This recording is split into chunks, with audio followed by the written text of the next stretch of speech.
So if it's interval, we're going to need popcorn and drinks. And I didn't bring any snacks. do you have chalk tops in the States? Chalk tops? What? Tell me what it is. Okay, so imagine like a ice cream in a cone, but then you would turn it upside down and like dunk it in chocolate. Totally. But then the chocolate is like iced on top. Yeah, so it's sort of crunchy to bite through. We call them drumsticks. No, see, drumsticks over here are something else entirely. Anyway. What? Okay, fair enough. Yeah. All right. From Sydney, Australia, all the way to Portland, USA, two misfits hang out after class to riff on the B-sides of professional life. These are your professional misfits. All the way from Sydney, Australia, I am your host, Christopher Sellers. And from Portland, Oregon, I'm Brody Ipox. And we, together, collectively, are your professional misfits, ladies and gentlemen. And it's interval time. We're halfway through season 2. Season 2 is 20 episodes. We got through episode 10 last week with Jules, which was a blast. And now here we are at the interval. And so for those who don't know, we chill in the interval. We don't have a subject. We talk about whatever's going on in our lives, respectively, where the misfits are at, whatever's on the agenda. And to be honest, folks, it's an interesting time to be a misfit. And at time of recording, our boy Brody is a full-time misfit. Isn't that right, Brody? Yes, sir. Yes, I am. A little scary, but also extremely exciting. So there'll be more on that in the episode. I got to get rid of this bug. I'm sorry, misfits. No, do that thing. Well, actually, for everyone at home, and even for my edification, what led you to pull the trigger on this? Because for a bit of context, folks, it was only about 4 weeks ago, actually, because Brody was contracting out to, with another agency, and he had to obviously give them notice and wrap up work. But 4 weeks ago, we were sitting in a production meeting, and Brody's like, yeah, I'm thinking about going full time. And I'm like, okay. He's like, yeah, I do this for everyone else, so why not just do it for me? He's like, I'm just thinking about it. I'm like, okay, like, I hear you, man. Like, whatever you need from me, that's cool. The next day, this motherfucker goes and gives notice. So that was news. And this is the other thing, right? Because, like, obviously, if Brody commits himself full-time to the Misfits, that means inadvertently commits me full-time to the Misfits. So now I can't bail, and it's all Brody's fault. So lead us through this decision-making process, my man, because I'm sure the folks at home are interested. It's going to sound so ridiculously cliche. I saw a Jordan Peterson quote, and it was about choosing your dragon.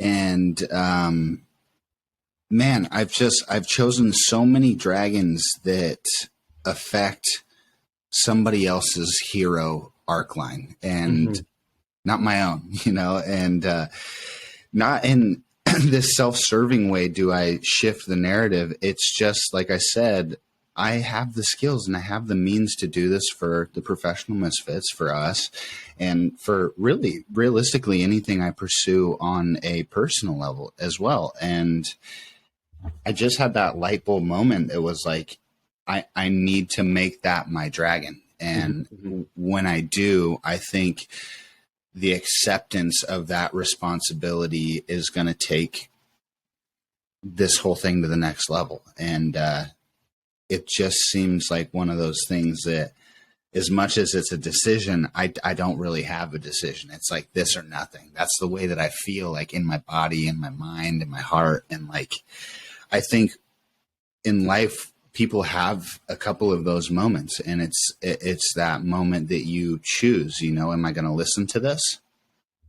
Am I really going to be that fucking nut job that says I can make a professional podcast work full time, when everybody else is going batshit crazy about a recession and trying to find 19 jobs and all these things? It's like, I'm just turned the other direction. So it's It's weird though, because in that moment where I'm not facing the crowd, it's like for a second when they're all like rushing past you, it's overwhelming, and you may even take like a few shoulders or like get knocked down. Like I'm still kind of feel like I'm in that spot where like things are moving past me, and but the more that it happens and it's moving that way, I see the empty space that I'll be able to fill, and it's just so. That's that. That's a really strong and clear analogy, and I'm sure there's a ton of folks at home who get it and at least can identify with the wish and the want and the dream to do that. Something I wanted to tap into just there, like did it take you a while to process this is what you want to do? Because I know in life you had a lot of other shit going on. And it was really, really, really shaky, So this wasn't, just, I'm set for life, I'll start a podcast. Like, no. Like, our boy's got a partner, he's got 4 boys. He had a lot of other shit going on and work shit and a different project, which didn't quite work out. And, then you sit down with me and like, hey, I think I want to go all in on the Misfits. And then the very next day, went into work and said, hey, 30 days notice. Right. So from the outside looking in, it seems like a misfit decision. You know what I mean? He woke up one day feeling good and went, fuck it. Yeah, man, full time. But I know you well enough to know that's probably not how you operate. So I'm wondering where there was this back and forth, before you stepped into this space. Yeah, I think there was. That's a good perspective to look at, because in the context of this conversation, people go, oh shit, he decided in a day. No, not realistically. You know what I mean? We've been doing this for months now, and the way that we're doing it, the plans that we have, the things that we've seen from people we've collaborated with, what we know of the space and the way that you and I are forecasting and predicting, it just seemed like the logical thing. And I just kept having that conversation where it was like, I am losing so much of my time, energy, and focus with this client shit and trying to fit into an agency and doing this thing that doesn't make sense on the long-term journey that I'm trying to put myself on. Mm-hmm. And again, I think that's what a lot of us do. And we have to, because ends meet, like you have to. But, I think, again, that's the thing where I shift the perspective is this is something I have to do. I have to. And so I'd say probably about a month. It was a solid month before I actually came to you and was like, I'm really, really thinking this out. And then speaking it out loud to you.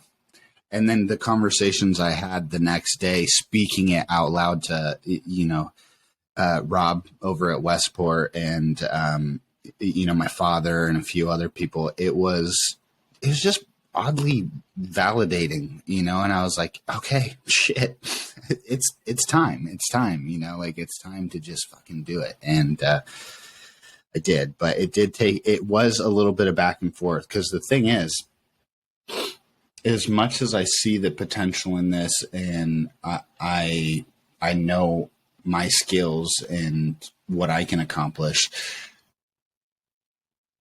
I'm still humble enough to say that there's a shit ton of unknowns, and those, I will not lie to the listener. That shit's scary. It's not like I just woke up, like I woke up and I was completely strong in that. I think right now my biggest piece is, because of how good it feels, I need to have that focal point that, holy shit, if I look at the scope of work that I've done in the entirety of my life, I'm not just talking about in the last 5 years with marketing and, social media and creative stuff. I'm talking my whole life. There's not a fucking single thing that I've done, work, hobby, fucking contract, what have you, that has brought me as much fulfillment as this has. And I would just I'd just be such a weenie to not fucking try to fucking commit. Like, I don't know, like just to have that logical perspective and know that about myself and my past and where I'm at. I'm like, dude, you would be don't be a weenie. Stupid. You gotta go. You gotta do it, dude. So yeah, back and forth a little bit. I'd say probably 30, maybe 60 days max that like I really wrestled with it before bringing it to you. And then really, though, it was the next day after speaking it out loud that I was like, nope, I don't need 2 weeks to think on this. Because Misfits, that's what I told Chris. I was like, I came to Chris, I was like, 2 weeks, I'm going to come back to you and tell you if I'm ready to do this or not. And we'll have a better understanding of what that means for the Misfits. And then I woke up the next day and I messaged Chris. I was like, yeah. It's happened today.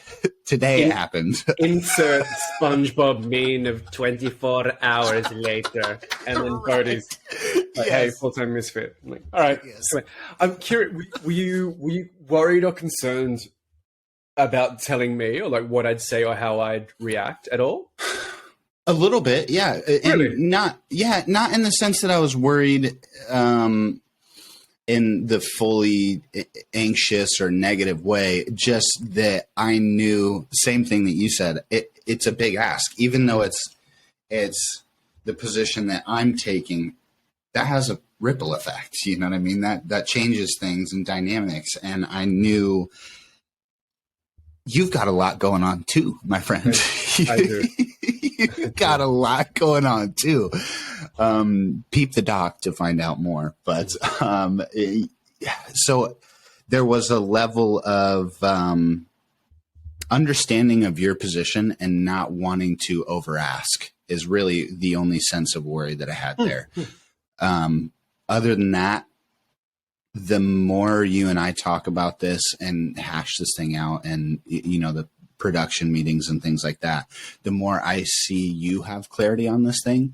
So it wasn't a huge worry, but like I said, I know you've got a shitload going on right now and, saying, hey, I'm going to commit to this. And then that shifting our entire dynamic. I got to ask a little bit of you. You know what I mean? So it all worked out.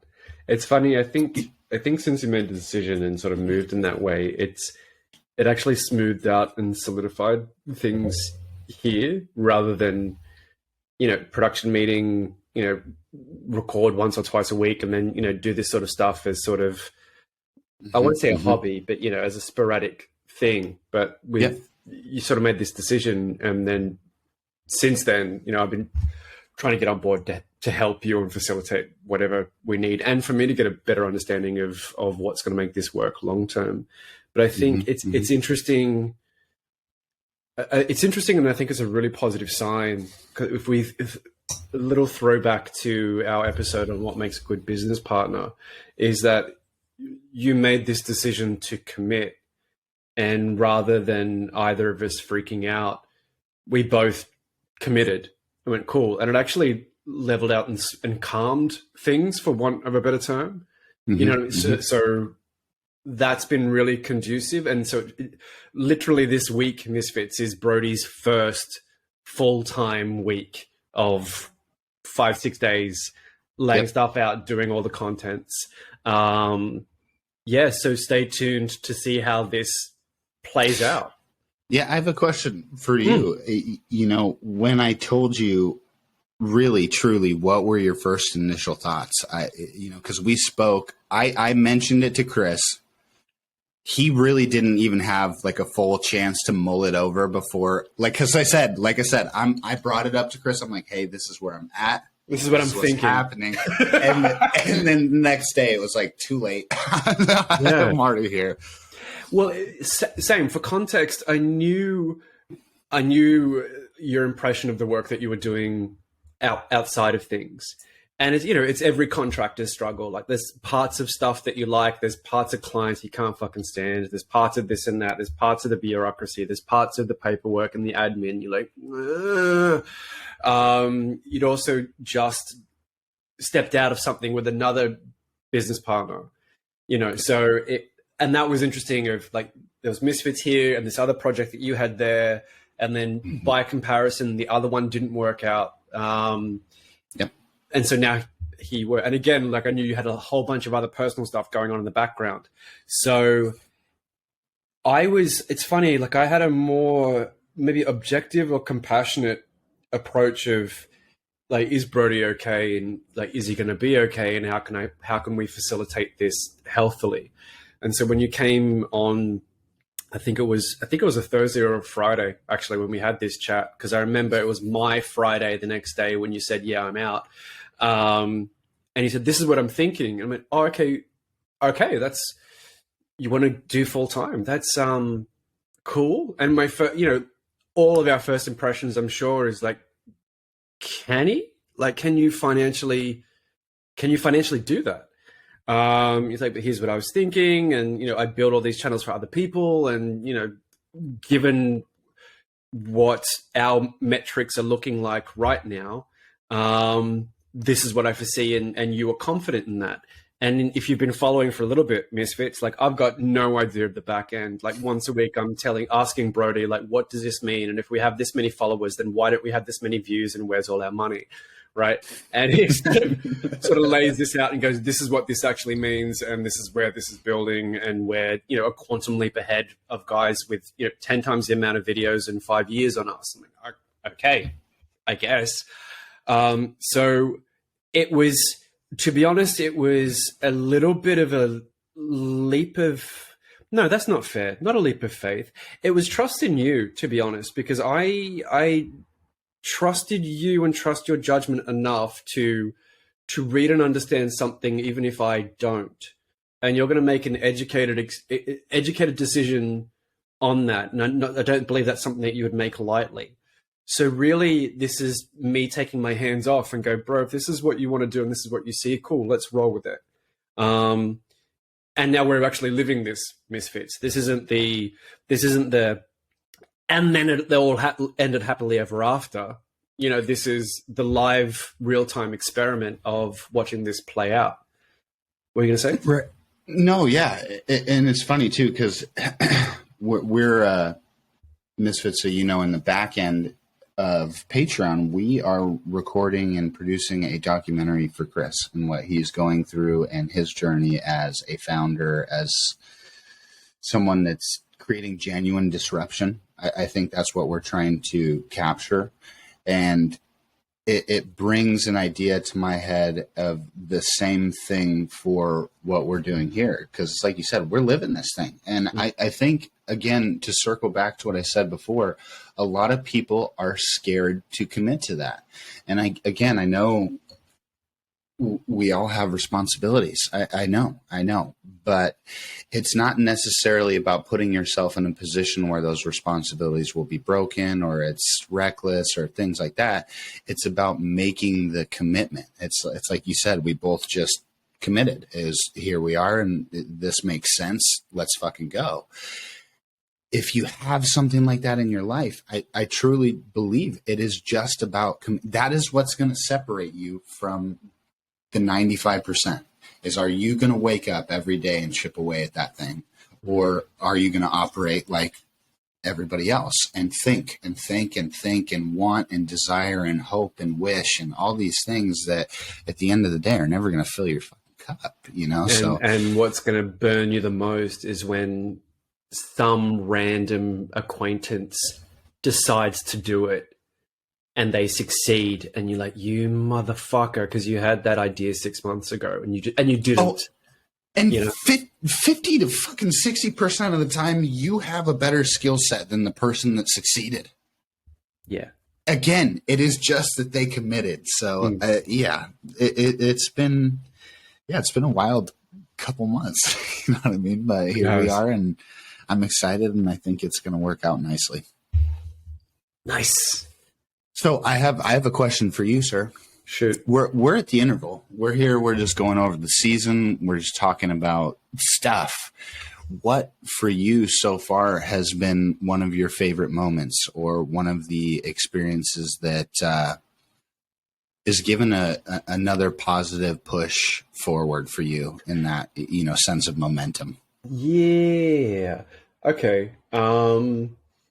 Yes, we have great guests. That's fun. What I'm actually genuinely surprised about is, this is the B-sides of professional life. So there's still a focus on work and our professions and our careers and what we want to be good at. And in the little mini arc that we just finished, because season 2 is about relationships. The mini arc of 5 that we just finished was on personal relationships. So we're talking about dating and sex and exes and friends and these sorts of things. And I had some awareness of putting this sort of stuff up on, let's say, LinkedIn, because this is a professional network where either it's going to get turned off or there's going to be a lot of like salty Sammies in the comments being like, you can't talk about sex on LinkedIn or whatever, this sort of shit. And it's been the opposite. It's been the opposite. There's been active engagement. The episode on Have Apps Ruined Dating, and the clip we used to promote that, folks, was my story on how I got banned off Tinder. Great story, by the way. By basically saying no fat shit, right? But it was met with the intent of what we were discussing, and so it sort of goes to show as a validating moment, because at least we get to talk about what we want to talk about, and let's talk about sex and relationships, because nobody does, and not in an intelligent, mature way. But it's also validating because we were right. Like, people want to have these discussions. And if I can't have it immediately with my parents or my friends or my coworkers, then at least I can tap in to these guys and maybe get like a bit more of a objective, seasoned, like fun understanding of like what the fuck's going on. And that was really, really cool. And it was great because, I mean, we joke that like we're the anti-LinkedIn podcast. And then to be able to put like anti-LinkedIn content on LinkedIn and have professionals go, Brody compared dating to the social media sales funnel, and some other guy has gone, it's exactly like corporate recruiting, and has done like this whole spiel. It's fucking hilarious. So yeah, at the end of the day, we're all humans. And we've got these human needs, would you believe? And sex and relationships and friendships are a massive part of that. But we can't talk about that because no. So that so far has been really cool. I think that's the highlight overall. So there's no one particular episode, there's no one particular guest or moment, but it's that sentiment of what we set out to do. We're hitting that audience, you misfits at home. We're hitting you guys. You get it. You're into it. And that's the reason why Brody could go full time. So that's really cool. Awesome. Okay. Nice. Honestly, not where I expected that to go. I thought, no, I mean, I love that. I that's how I felt at the end of season 1. And right. That, and I had given you some instances that people had reached out to us and spoke to us in messages and things like that, that I think for me really leveled that clarity. I was like, oh shit, they are engaged, and this, even if, back then we hadn't hit the snowball that we were hoping to, it registered, like you said, it registered. And there's just something so validating about that, because it is such a touchy spot. There are so many people willing to hide these things that we're talking about, and or go all the way the other way and make it clickbait. You know what I mean? Like, here's a virgin having a conversation with a hooker. Oh my God. Like, what is this? I know. What fucking rational, normal person can relate to anything about that? Right. Or worse. Or, I mean, and I know we talked a little bit about it with Jules, just like incels going like, modern women are fucked because no one wants to date us and it's feminism's fault. And you're like, dude, okay. You know what I mean? So it has nothing to do with you. No. So yeah, and look, again, it's that, we see it we try to see it. We try to see these conversations as a discussion. And for you Misfits at home, fun fact, anytime we bring on a guest and they're always like, oh shit, what do I do? And what do I wear? How's it going to be? I'm like, dude, the vibe is we're chilling in our lounge after school, just talking shit and riffing on things. Yeah. I'm like, oh, okay. And there you go. No pretense, no titles, no attitude. And it feels that way. And it does. And hopefully it comes across to you guys that way as well, because that's been some of the feedback we've been getting, which is great, because that's exactly what we set out to do. And have these reasoned conversations. Again, like, let's discuss the subject. We don't have to critique the person. You know what I mean? And we seldom ever come to a resolution on here's the way to date, which is 100%, fail proof. Like, come on. I dare to bet never do we come to a resolution. And that's life. The unfortunate part about it, business, relationships, friends, family, your own career, you're going to have to figure it out. There's no pamphlet. There's no cardinal set of rules. There's no commandments. There are some nice guidance. Regardless of how many people fucking tell you there are. Yeah. I'm sorry. And they're normally selling you shit. Right. And me and Chris talk about that a lot. And that's the thing. They're selling you shit. You know what I mean? And that's the last thing that I think here we've tried to establish that grounds of, discussion, but it also inherently nurtures trust, right? Because I'm not trying to slang you my shit. I'm not trying to sell you on my opinion. I'm not trying to force feed you what I believe. This is just a real time interaction over a subject, which I think, again, a lot of us actually do have. The more that I'm talking to people in this sense where it's like the B-sides are the B-sides, yes, they are. And it's not in the public light, but we would be daft to think that people aren't in the background talking about these things. And when they do, that's where the real connection is had, because we're meeting on levels that are intimate. We're meeting on levels that are real, that are authentic and genuine. And, yeah, I think it's a fucking cool thing. I think that we're tapping into something that I really do believe, even if a lot of people aren't fully in the sense of awareness that they want it, once they approach it and feel it, they're like, holy shit, I might need this.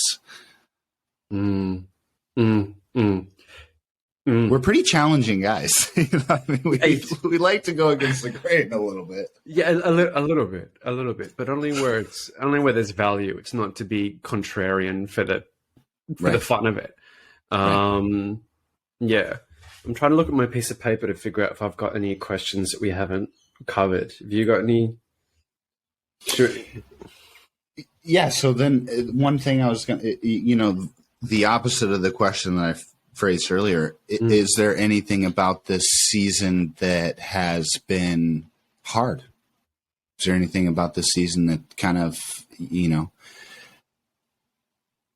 it all gave you some sense of heaviness? I don't know directly how to phrase this question, because we don't have that experience. No, we don't. We're not yet. I mean, there's times, there are times where whatever we talk about, let's say sex and dating, for instance, excuse me. And once that goes out, then I'm like, and like, am I going to get lynched? Like, yeah, it's so again, the clip of Tinder, we put that on LinkedIn, and before we posted it, I said to Brody, it's like, I'm going to get lynched, man. Yeah, and he said, you're going to have to come save me. Come save me in the comments. And it didn't go that way at all. Like, everyone had a good old giggle. It was hilarious. So far, so good. The Misfits overall has been a breeze, considering, everything else I've kind of got going on at the same time. So, yeah, sorry to disappoint. There's no hot gossip. There's no drama. No, it actually leads into my last point. It is, you know, one of the things that I wanted to share in this kind of interval with the Misfits is exactly that. You know, Chris and I come here and we have these conversations and, you know, we've got this plan. Misfits is what it is, but we also experience life too. You know, for instance, in this gap of time that we're discussing, I lost my mother. I lost my mother to cancer, and that was a tough one. That was a tough one. And I'll say to not mirror Chris, but, you know, put a spin on it. Misfits has been what saved me because of how easy it's been. The work feels real. The work feels honest. It feels fun, and I'm engaged in a time of my life that I can't engage with much else, you know, and that again registers to me in a certain way. So, you know, for you Misfits at home, as much as, you know, we come here and we try to have these honest discussions and be real and authentic with you guys, there are things in the backgrounds that are going on, same as we're discussing in these episodes for us, that are real. And sometimes it's hard, icky shit, you know, and I'd love for it to get to a space that we have, that you guys would have a better inside look into the personal side of me and Chris. And, you know, that's to be discussed, but, we have our B-sides too, you know, and that's, we luckily what I'm ending to here is I have Professional Misfits and I have Chris. If I didn't, my B-sides probably wouldn't be discussed just as much as your guys, you know, so find somebody that you can anchor that discussion in, find somebody that brings value to, you know, the information you're trying to gain, and run with it. Run with it when you do. Find your own misfits. Find your own misfits. There's two key takeaways for the folks at home. Number one, don't be a weenie. Number two, find your own misfit. Yep. I like it. Nice. We're only halfway through, bro. Yeah, I know. So it actually, I'm not scared. I think we can fill the time. What I was going to ask you is, we should use the space to talk about a few things. There was a suggestion that I got from an unexpected user. I won't name you because I haven't asked you. So controversial. Yeah. Not so much so, but we have spoken on this in the past. Mm-hmm. I think a lot of you guys are interested in the cultural divides that you think Chris and I go through. Right. And it's so strange because of the way that we've structured our discussions and conversations. We don't get to those spots, and we find more where we relate than where things are different. So I'm curious if you're willing, you know, like, and I don't know what that looks like, because the way that this was phrased by the viewer, by our unnamed misfit, was random questions that each once answered, you know, like for us over here in Australia, do you see bugs the size of fucking birds? You know, okay. Yeah. Shit, yeah. Shit where people are listening and they're like, these guys are doing this literally from across the world, not even in the same fucking space. Like, how is this? Yeah. How does this work? And Misfits, we don't know this shit mostly, you know, like, because the conversations don't facilitate that kind of stuff. So I'm curious what you think about that. I'm curious what the Misfits think about that as a whole, because, you know, a little bit before, right, we were just speaking on how much value I think people are finding in these conversations. So I don't want it to be something that you guys think we're sinking into clickbaity or trends or things like that. But if there is a way, you know, that we can bring value to that conversation, I think it'd be fun and interesting to have. Because there are a ton of cultural stereotypes. There are a ton of things that are left unexplored. And I think even between friends that are navigating that. What is your impression? What is your general impression of Australians? Okay. Because I know, like, even for instance, every time, like, Jules, who was on last week, every time she, like, messages me or sends me a voice note on LinkedIn, she's like, man, I'm sorry, but, like, your accent is, like, so cool. And I'm like, what accent? Like, you sound fucking weird. You know what I mean? Actually, no. So, you know, yeah. General impressions, general stereotypes, whatever. Like I know everyone goes for Steve Irwin.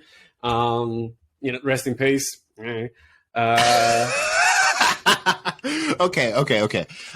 General stereotypes. I think Steve Irwin is one of them, right? Mm-hmm. The outdoors.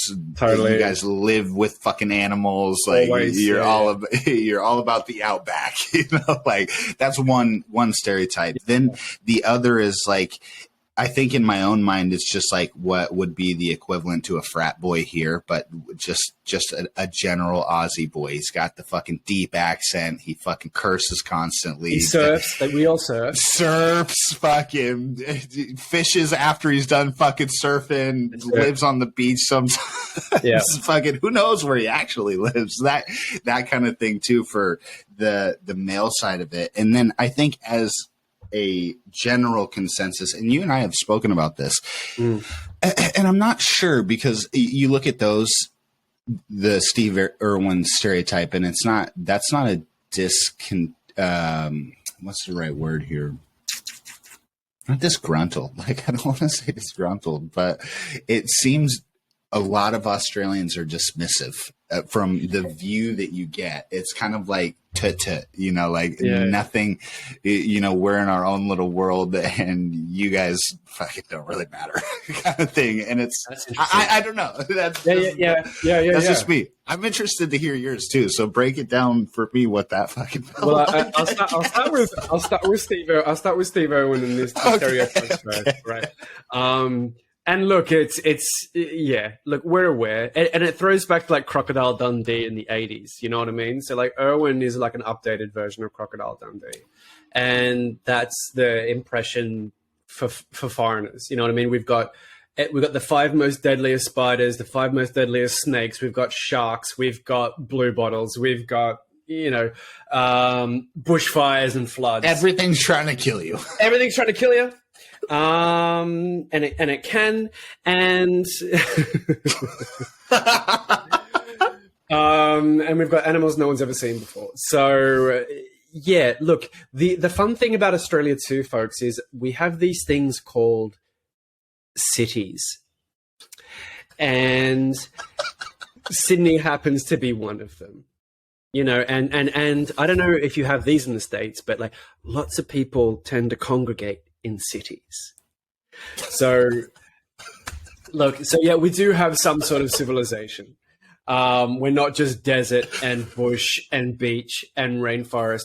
But hey, trust me, anytime I go abroad and everyone's like, oh, you're Australian, like, can you surf? And I'm like, of course I can surf, baby. Like every Australian can surf. And I ride a kangaroo to school, and you know, everyone's got a pet koala. We love a good piss take. But yeah, it can be, we get this stereotype, at least where Australians as a whole, like we're so ambivalent. We don't really give a fuck about anything. Like huge injustice, don't really give a fuck. Huge win, don't really give a fuck. You know what I mean? So we're right there in the middle. It's funny. One of the conversations that you and I had, Brody, before was about this. Like Americans, you love to have a flag. You love to have your own flag in your front yard. Like there's not, I can't name another country that would willingly fly their own flag in their front yard and be proud of that. That's a cultural anomaly. So, and then we got into a bigger discussion around, you know, democracy and freedom and the kind of current state of things, which is really, really interesting. And for those who don't know, you know, obviously the whole world is aware that America is independence. Like, yeah, we got the memo, we got the 50 fucking movies, like good for you. So you fought for independence in one. You also had a civil war over slavery, you know, so that's, you know, there's that as well. I love this. I think this would be a fucking killer series, it dude. Might be. And Brody mentioned something about, oh, you know, because like you're like as a democratic republic, and I'm like, no, as a republic or something else, like an independent, whatever it was. And I had to clarify. I go, no, actually, we're a democratic republic, but we're part of the Commonwealth. So we're independent. Yep. So the Queen for us is And still I had out. not a fucking clue. Felt like a completely uncultured little fucking shit because And it gets Nope. better because even though we have our own elected parliament, we have our own elected prime minister, so we have our own government that runs the island, there's still something over here called a governor general. Okay, and the governor general is the Queen's representative here in Australia. So technically, the Queen could say, or now the King, you know, our King Charles, the King could say, you know what, I don't like the guy you voted for. I'm going to use the Governor General to sack Parliament. And that's happened once before in our history in the 70s, right? So so not even fucking long ago. No. Yeah. And so and that's something that Brody didn't know. He's like, holy fuck. I'm like, yeah, man. So we're still tied to the Commonwealth. And the analogy that I made was like, look, as much as we sort of, like, you fucking hell, you love your independence, you love your freedom, and apparently America is the only country in the world that has freedom. Like, no one else has freedom, and they don't have American brand freedom. Like, only, and that's the best banded freedom. Like, no one else has democracy, right? Let's just park that. But look, you fought for independence and you won. You're entitled to wave your flag and beat your drum. The British, right, fought for an island nation, a whole bunch of wars around Europe, carved out an empire. They have, they have a crown. They have a right to that. Australia, in my view, is a 40-year-old still living at home, screaming, I'm grown up now and I'm an adult. But we don't want any of the rights. Well, so we want all of the rights, but we want none of the responsibility. Interesting. You know? And we'll follow Americans into illegal, unjust, immoral wars because they're the cool cousin and we're friends and we should. And we still do what, Nan and Pop tell us to because they're British and, we should pay respect and shit like this. But we don't actually stand for anything of our own. So, Americans have a flag, the British have a crown, and like, what the fuck do we have? Like, it's nice to be liked by everyone. And fair enough, Australians can travel anywhere in the world and will be accepted. You will. Yeah. You'll be celebrated here. I'm telling you guys, your accent fucking makes people melt. And this was the hilarious thing. I'll tell a story of when I lived in London and we went to Paris for about 10 days and I had an English girlfriend at the time. Now I spoke enough French to get by in Paris, right? And very first night I'm in Paris, I'm in a stationery store because I'm looking for a journal. I'm looking for like the French journal. And so I finally found what I wanted to, went to buy it. And then, so talked to the girl at the cashier who was French and she said something that was a little bit too fast for me. So I'm like, désolé, je suis australien, non anglais, non américain.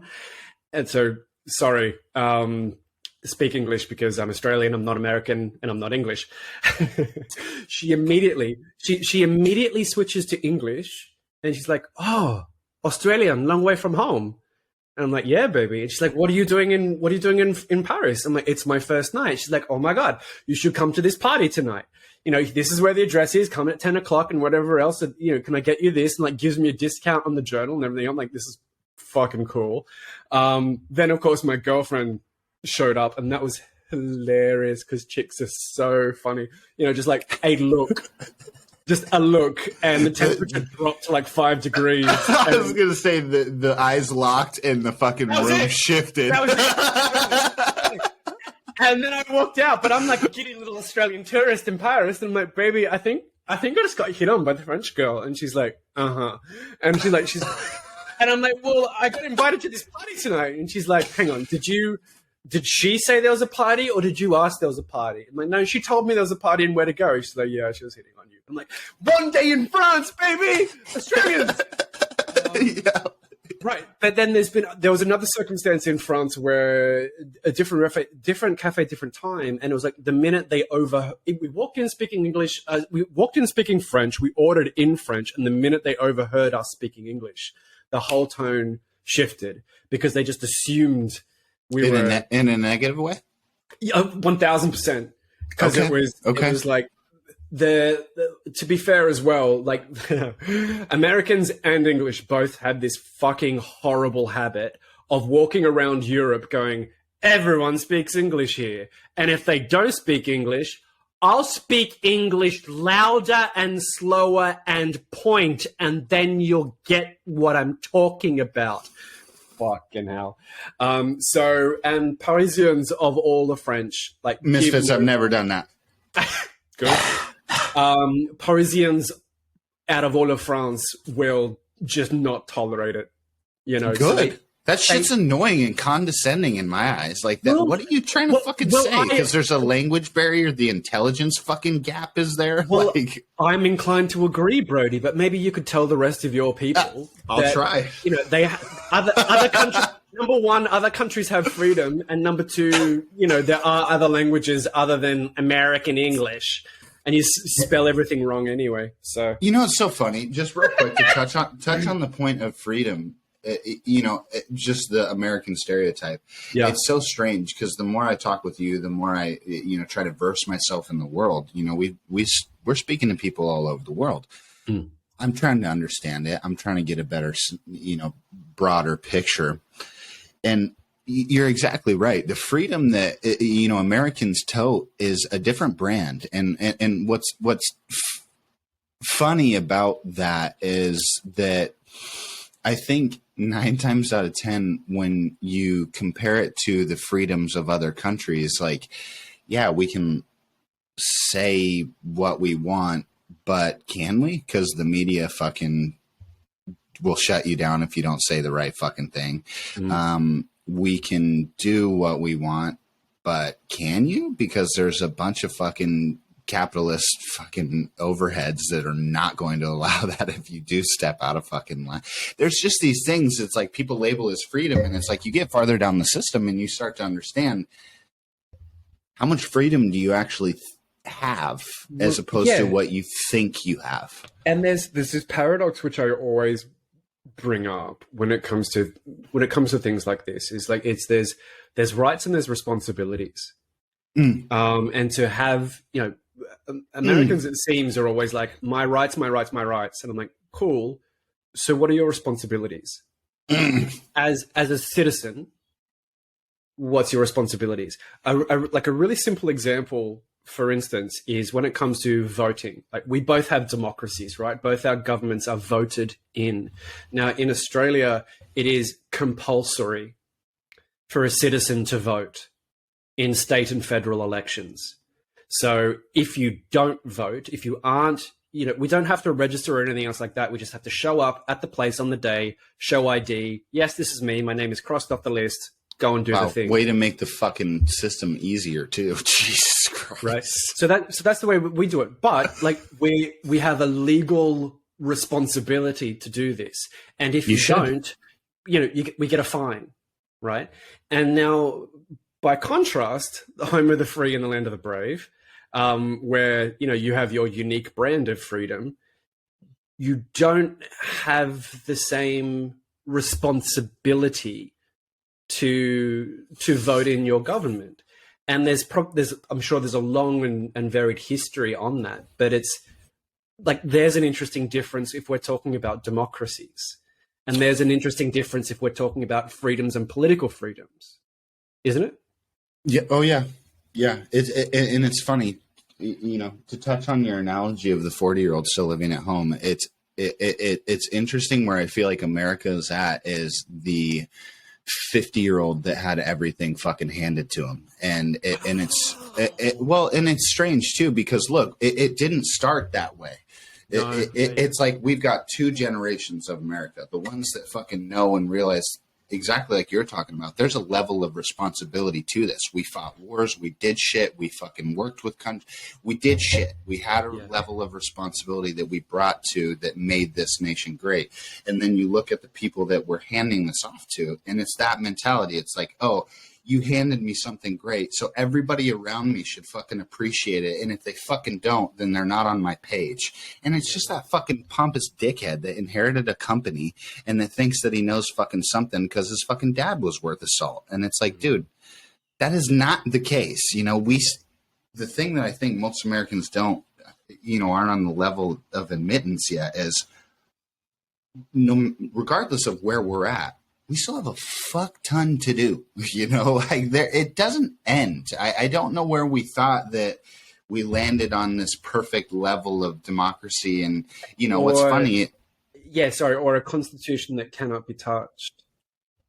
And look at the state of it now, where Americans are going, holy shit, the Constitution facilitated the fucking media being able to dupe everybody for fucking years and years and years and years. How the fuck is that constitutional? You know what I mean? And that's the system you guys are fighting to protect, and what I'm saying here isn't that America's trash and that the system needs to completely go away. It's just that I think there's never a point that we reach as a society in a whole where it is utopia. I think that's a false dream. Well, there's no such thing. And we're speaking of as two cis Caucasian men, and again, Australia doesn't have the same reputation. We don't have a Black history. We have an Aboriginal history. But we don't have, as an extensive Black history of slavery and slave traders as you guys do. And there's no criticism here. This is an observation, folks. So we have, and where Australia, for instance, is only about 250-ish years old. Right. We're the largest island in the world. We're a fairly large continent on our own in the middle of the South Pacific. New Zealand's our and we get along with New Zealand like you guys do with Canada. You know what I mean? There's a friendly rival. Yeah, there's a friendly rivalry there. Like, there's no hostility. It's just like, them over there think that we're stuck up because we're in the mainland, and we think they're on a backwater island. But, there's we don't have any, no animosity, anything like that. But what I was saying to Brody a while ago as well is like, we're the largest island in the world. We're the third largest multicultural nation in the world, like on this island that's isolated from everything. We don't have a national religion, and we don't have it's either Bill of Rights or Constitution. So basically we don't have an overarching mandate of like how this island and our peoples should be run. It's still all a bit laissez-faire. It's still a bit ex-colonial. It's still a bit very, very, very multicultural, especially in the cities. So, and we're quite young by comparison to anywhere and everywhere else. So we have an opportunity to learn from people's mistakes, rather than just like fuck up on our own, But like I said, there comes a time surely where every individual, every adolescent, every country should really start taking responsibility for themselves rather than just sort of choosing the easiest path of least resistance. Yeah.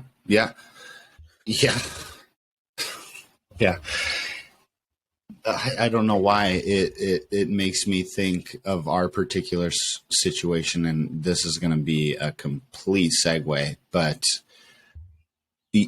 I mean, that's where you and I are at, right? And I think we identify with those things that you're speaking on because we're willing to step away from the path of least resistance. For instance, you're building Vault right now, and that is, if just by comparison's sake, it's kind of like, you're talking about, you could have the position in this where you created the thing, you handed the thing off, and where is my entitlement and my acknowledgement? But you don't. It's been quite the opposite, just so you guys know that haven't seen the doc. It's been, Chris has had a piece in everything that has been Vault so far. That's a massive undertaking, and especially from someone, as far as I know, didn't have a practical experience to draw from. You said, okay, shit, I see this, I know this, I've got the support I need, I've got the tools, I'm going to make it fucking work. And like we're talking about, I think a lot of people step away from that, whether it's political or passion, and so for context, thank you. So for context for the folks at home, what we're talking about. So away from the Misfits, in March of 2023 of this year, I conceived of and designed an independent financial platform. So think of it like a fintech app or a banking app, which is fine. But actually, what I seem to have done, retroactively understanding this, is reimagined the global financial system of the way that we bank and lend and transfer and save money and interest and debt and all that sort of stuff. So reimagine that as if it wasn't exploitative and fucked. Then created a platform that would sit within this new system. Then designed an app that would facilitate, which is user-centric, so only you have control over it, that is tied to this platform that fits within this system. Now, what's been really cool is that in the space of 4 months, from concept on Friday the 10th of March, found a co-founder by the end of the week. We went to Sweden to pitch for 10 million to build this thing, pitched to 2 independent investors, both said yes, then asked for a business plan. So they said yes off the back of a 60-second video and a pitch, and then asked for a business plan. And only last week, as in 5 days ago, did we get their NDAs back, and then we sent them the full business plan. So at the same time that Brody's decided to go all in on Misfits, I've conceived of this financial platform with Robbie, who I've spoken about, several times. So he's my co-founder, with all the connections and the math and the business experience to kind of make this thing happen. So to happen in 4 months is 4 months for 10 million independent funding is a fairy tale and is unheard of. And what Brody was talking about just then is like, I have no financial experience. I have no banking experience. And the fun fact is, like, I didn't need any, because I could find the niche and design the thing to do what it is you already do, and then everything that you don't, won't, or can't do. And the reason, I think I mentioned this in the doc, the reason we got an instant buy-in for 10 million is because it's a multi-billion-dollar concept. Yep. So there's been a little bit of luck in timing. Fully acknowledge that. The only reason we were able to pitch in Sweden is Robbie just happened to be going home to visit his mum. No, look, but that's what I mean, to touch on where that level of responsibility that you were willing to take. So, for instance, that context that you're speaking on, Robbie had a vacation where he's going to Sweden. Chris very easily could have said, I can't facilitate those things before you leave. And it would have been a drawn out process, still the same connections, still the same person, still a good situation. But to attack it the way that you have, again, falls back into that political discussion we were having. I think you just acknowledged something where you knew, I can fit the bill for this level of responsibility, and you have. So again, from conception, people, March 10th, and realistically, in that first 60 days, he had a pitch deck, he had the website, had so many pieces that so many of you would take 60 days to do one. That's where I'm trying to touch into, the Australian in you is being very dismissive about this, but that's a fucking workload, my friend, that not many people would willingly touch, regardless if they had something that they wanted to work on or not. Maybe you're right, and I don't know, and maybe it is the Australian in me. I don't know. That's part of it. The other part is the artist, because I just did the thing because I could do the thing, and that's how long it takes, and it took me a day. So maybe a combination of both. And again, there's also still this cautious sort of optimism around it, because until anything is signed, folks,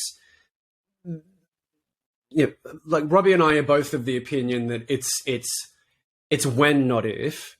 And that seems to be echoed with every other sort of business associate around us who is now feeding in. Anyway, we'll get to that. But it was Brody's idea to document this from the start. So this is what the Misfit doc is. It's sort of this failed actor and frustrated consultant through to fintech founder for probably what's going to be a disruptive financial service. So imagine Zuckerberg documentary before he founded Facebook. Yep. You know, Musk before he founded Tesla. It's obnoxious to talk about myself in third person, but that's sort of what Brody saw. I had the idea, like, yeah, sure, I keep a journal, I'll document everything as I go because it'll be fun to look back on at some point. But Brody's like, nah, man, like, considering what we're building for Misfits and what you're doing right now, we need to get this down. So that's what we started filming. And I told Brody, like, you have to be Kubrick and take complete control of this, and I will just be a subject and you just ask me questions. And he's fine. And so that's what he's cut together and put into the top tier of Patreon. So that's there for whenever you guys want to see it. That's that. But it's to your point, it's exciting. It was like both got NDAs back. The business plan's gone to both investors. One's a millionaire, one's a billionaire, of course, as you do. And because we all know those, right, just all in the back pocket in Sweden, of all places. Right. And I guess we'll see. Like, is it going to be 2 weeks, 3 weeks, 4 weeks? Who knows? The whole process so far has been overwhelmingly positive and green. We haven't got a no. We haven't had any feedback. We haven't had any, oh, I don't get it. There's been none of that shit. But yes, excuse me, tying into what you're saying as well about sort of taking the responsibility of your own life and your own projects and things. It's also this risk and challenge Misfits of doing something that's never been done before. And I'm telling you, as like the expert on creativity and creative skills and intelligence, and having written the book and done this a million times on stage, it's still fucking terrifying. Because if I'm right, this thing changes the world, changes how all of you handle money by giving you your own control over your own money that banks can't touch. And this changes the game for always and forever. And I'm that guy. That's terrifying. I'll admit it. But I'm leaning into this thing anyway, because I believe you all deserve better than banks that lie, steal, and exploit you. So let's do better. Yeah. Okay. Awesome. I don't even know how we got here, but we started at Misfits and you going full time, and we ended up with democracy and the that's what I was gonna say. We were like, hey, we have 30 minutes to fill here. What the fuck are we gonna? And then I told you I didn't have any doubts that we would go the time. This is what an interval is, folks. You know, this is why. Yeah, this is what the interval is. And it's always why I feel better structuring seasons and structuring episodes. But I have multiple times, Misfit, presented unstructured episodes to Chris, and he just will not have it. And what's funny is being in this, right? We've done this twice now. So we had an interval season 1. You can go back and listen to that. You can see the video on Patreon as well. First tier. You can. Shameless plugs, but there's a reason that we do what we do and why we do it. And you guys, if you came to every week a discussion that didn't have a center focus, it would feel messy, and you'd have the same question: how did I get from here? What are we doing? Why are they here? Yeah. Right. And no, as great as it is to have these for perspective and to take a break, because really truly try podcasting.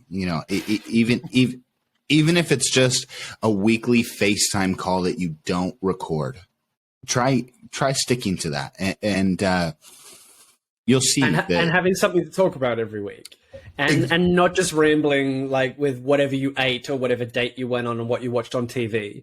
And then extra little bit, try to fill an hour, right? Try to fill an hour. So This is a good palate cleanse for us, is the way that I look at this. Yeah. And it's been fun, and there's tons fucking more to come.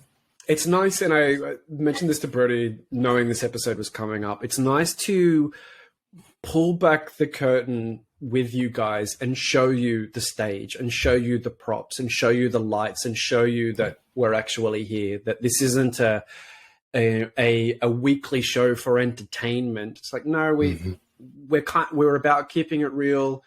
We like having real conversations with you. Like, you're the third person in all of this. And we're figuring shit out as well. You know, and these projects and life and relationships are part of it. So if you can figure it out along with us, that'd be like really fucking cool. And at the same time, yes, this is a business too.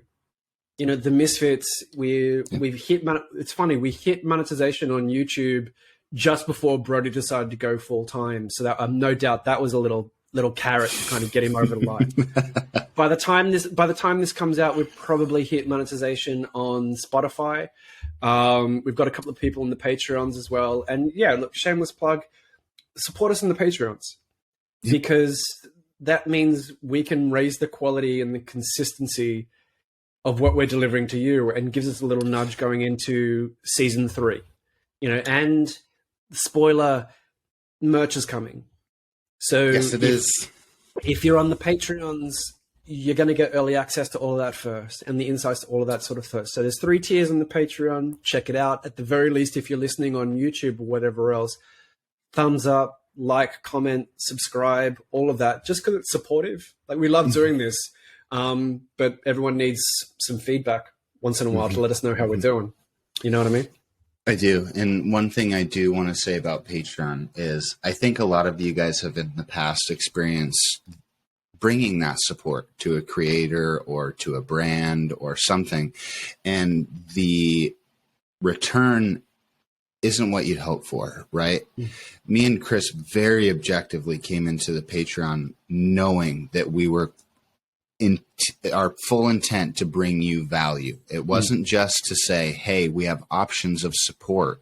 It's to say, hey, we have options of support that will also support something for you. And whether that's you guys trying to do this for yourselves, whether that's going through a founder's journey with the doc, whether that's, you'll see. Go to the Patreon and you'll see. This isn't just about, hey, come look at us and send us, you know, a little bit of support. This is, we see you too. And the ones that support us, we want to have something for you.